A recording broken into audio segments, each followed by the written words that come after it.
Topiknya pada hari ini mengatasi persoalan hidup yang tidak berdisiplin.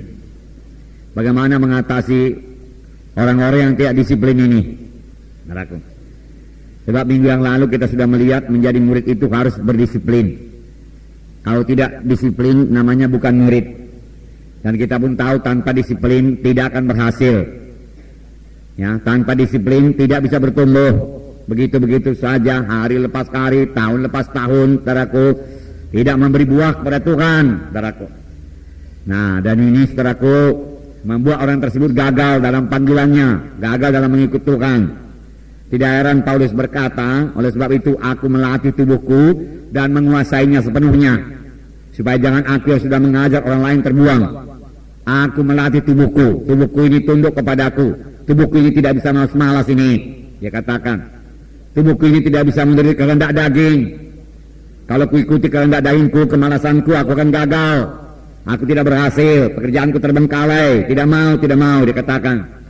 Aku menguasai tubuhku ini supaya aku berhasil. Demikian Paulus berkata. Demikian juga kita, saudaraku. Amin, saudara. Ya, kalau kita tidak rajin berdoa, saudaraku, saudara, berkat kita akan sangat minim, saudaraku. Boleh jadi hari Minggu saya bawakan kepada saudara mengenai berdoa ini, saudaraku, supaya jangan malas berdoa, saudaraku.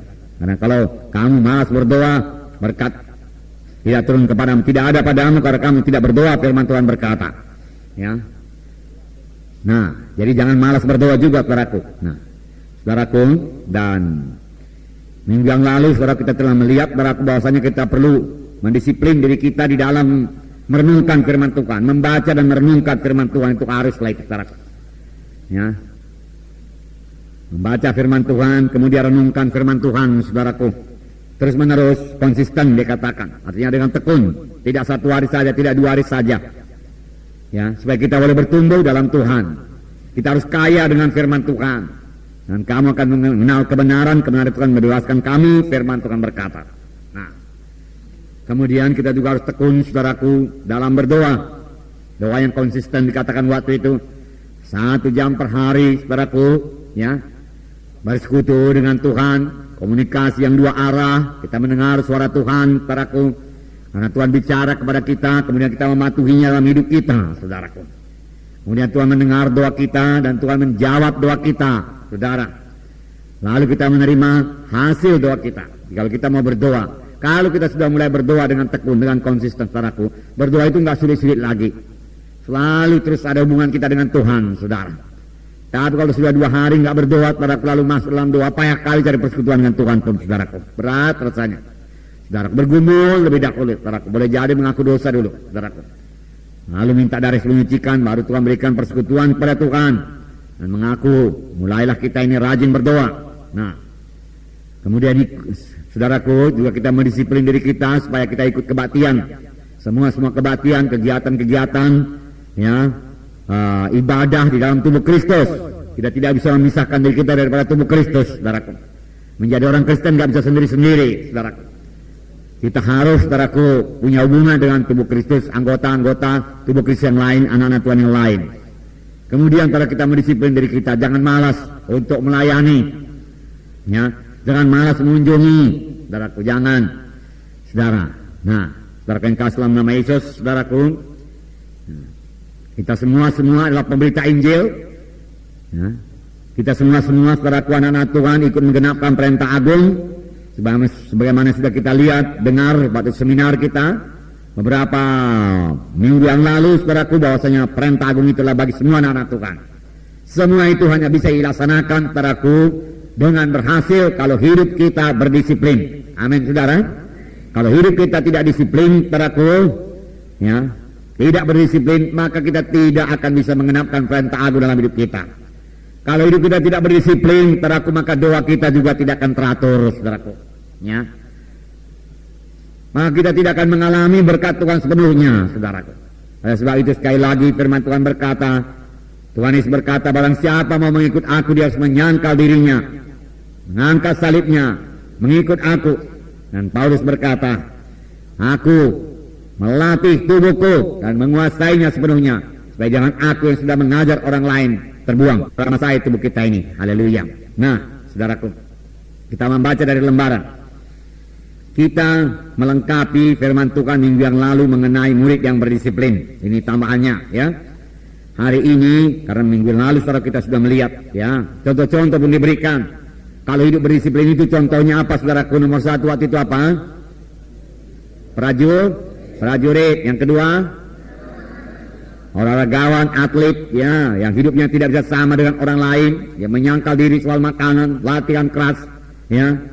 Demikian juga prajurit latihan keras karena memakai selengkap senjata ya.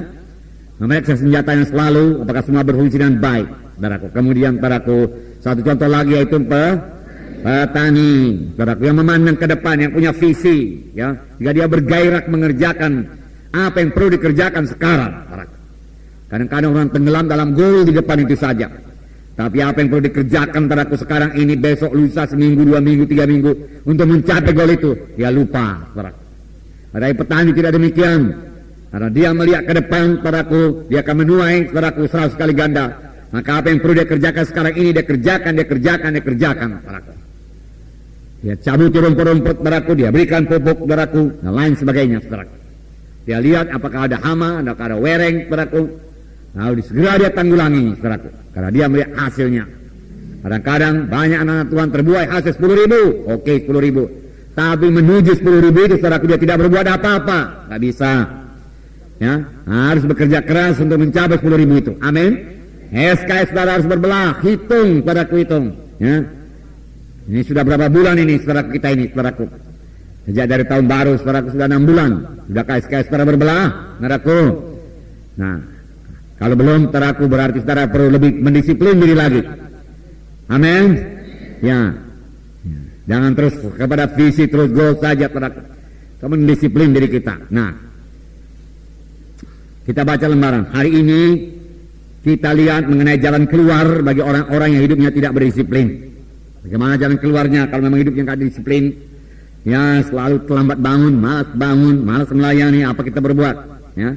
Tidak cukup hanya mengetahui saja, tapi kita perlu memiliki hidup yang berdisiplin. Ya, saudara tahu saja, saudaraku, seperti minggu yang lewat, perlu disiplin. Kalau tidak disiplin, maka saya akan gagal. Tidak disiplin, saya tidak bisa berbuat. Tetapi saudaraku, saudara belum juga disiplin. Nah, saudara nggak tahu bagaimana jalan keluarnya, nggak guna. Tidak cukup hanya mengetahui perlunya disiplin, saudaraku.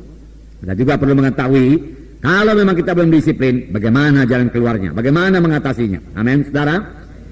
Ini berarti kita harus mengetahui bagaimana jalan keluar dari hal tersebut.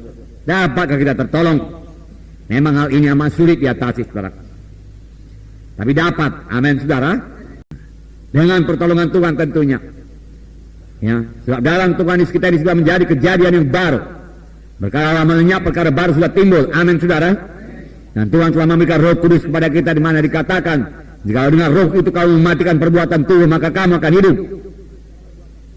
Jadi cukup kelengkapan diberikan oleh Tuhan. Yang perlu bagi kita, sama seperti Paulus berkata, bertindak. Latih tubuh kita ini terkuasai sepenuhnya. Nah, dalam pembimbingan pribadi kita sering menjumpai hal-hal seperti ini,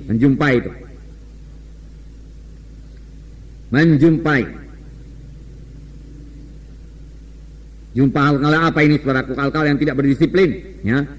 Apa ya, aku nggak bisa bangun pagi-pagi, aku nggak bisa berdoa 1 jam, dia katakan, ya. Aku nggak bisa mengunjungi, dia katakan, nggak ada waktu ku mengunjungi, nggak ada waktu ku baca firman Tuhan. Selalu kita jumpai itu. Mengapa kalau Tuhan memberikan waktu cukup bagi kita 24 jam, 1 hari 1 malam, saudaraku? Ya, betulnya kalau kita atur, saudaraku, waktu-waktu itu dengan baik, ya, maka kita, saudaraku, punya cukup waktu untuk membaca firman Tuhan, merenungkan firman Tuhan, dan melayani. Ya, kita bisa berbuah. Karena sebenarnya untuk itulah kita dipanggil Tuhan. Nah, saudara, jadi sering kita jumpai itu, saudaraku, di dalam pembimbingan, saudaraku. Nah, sering jiwa membuat alasan. Ini memang sudah pembawaannya, sehingga mereka merasa tidak bertanggung jawab untuk berubah karakternya. Saudaraku, ya memang ini sudah pembawaan saya, sifat saya ini nggak bisa lagi berubah, dikatakan. Sehingga mereka, kalau kita saudaraku berpendapat itu pembawaan nggak bisa lagi berubah, ya, maka saudaraku itu akan terus melekat kepada kita. Padahal firman Tuhan tadi berkata, siapa yang ada dalam Kristus, ialah kejadian yang baru. Perkara lama sudah lenyap, yang baru sudah timbul. Bahkan Filipi 4 ayat 13 berkata, segala perkara aku cakap menanggungnya di dalam Kristus Yesus yang menguatkan aku, yang menolong aku. Amin, saudara. Segala perkara, segala persoalan bisa diatasi dalam Yesus Kristus, yang termasuk persoalan penyakit. Amin, saudara. Ya, karena roh Tuhan menghidupkan tubuh-tubuh kita yang fana. Haleluya.